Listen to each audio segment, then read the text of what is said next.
होनो नांला नङा होमबा मादै औ 9 तारिखआव ट्रेक्टरनि छबिखौबो नायनाङा न' खाथियाव ट्रेक्टर दंब्ला बेखौबो नायनाङा जोङो आसनिफोरखौ जोङो मोननो हादों डिसेबिलिटि माने सोरहाबा खाना मेगन मा हेलौ गाइस नोंथांमोनखौ आंनि इउटिउब चेनेलाव बयखौबो बरायनाय थाबाय नोंथांमोना आंनि इउटिउब चेनेलखौ लाइक और साबस्क्राइब खालामना हो एखेयानो जासना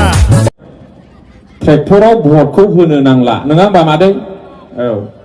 9 तारिखआव ट्रेक्टरनि छबिखौबो नायनाङा न' खाथियाव ट्रेक्टर दंब्ला बेखौबो नायनाङा मिथिबाय हो डाइरेक्ट नांगाल आरोखि ओइदिनखालि एखेबारे जोंना सेवालि महिलारि मेदामा देरहाखाबाय लरेन्स इस्लारि सारा फैसाखौनो गारखायाखै आरोखि गिनानै बेंगलनि सालाक हिनजाव मोनदोंना बिराद ट्रेनिंआव पास खाबसिना मिथिबाय बेंगलनि माने बाङालि माथा ना बाङालि माथा मारवारि काटा एकबारे डेन्जार कटा नङा होमबा दा ओंखायनो बिराद बुजायबाय बेंगलनि हिनजावा लरेन्स इस्लारि सारखौ दा माने साहा बायनानै जाहोनोनो गोसो जाला आरोखि दरसि अमा बैसानि अखा नांसो जानानै टाइफयड गोदोनाय बायदि जाबाय जोङो आसनिफोरखौ जोङो मोननो हादों डिसेबिलिटि माने सोरहाबा खाना मेगन मा खोमा खोनाया आथिं आखाइ गैया थाबायनो हाया नै बेबायदि मानसिफोरनि थाखायहाय जोङोहाय जोंनि निस्मायावहाय बेसेबां होदों 200 जन होदों 200 जन जोंनि निस्मायावहाय 200 जन नाथाय गासै 40टा समस्थियावहाय बेखौहाय होनाय जादों नाथाय जोंनि अनलि माने निस्मायावहाय माने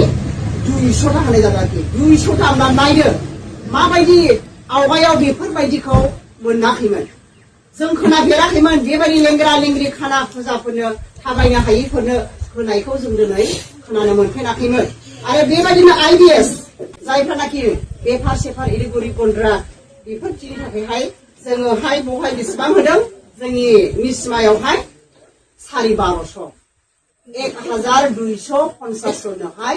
बेबायदि मावनानै माने गोरिब गुन्द्राफोरनि थाखायहाय बेबायदि आसनिखौ सासेयाव 10,000 होनाय जादों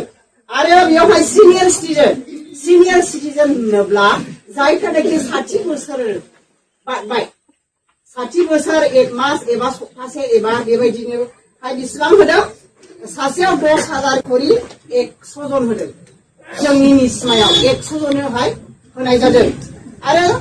सेल्फ हेल्प ग्रुपआ जोंनि निस्मायाव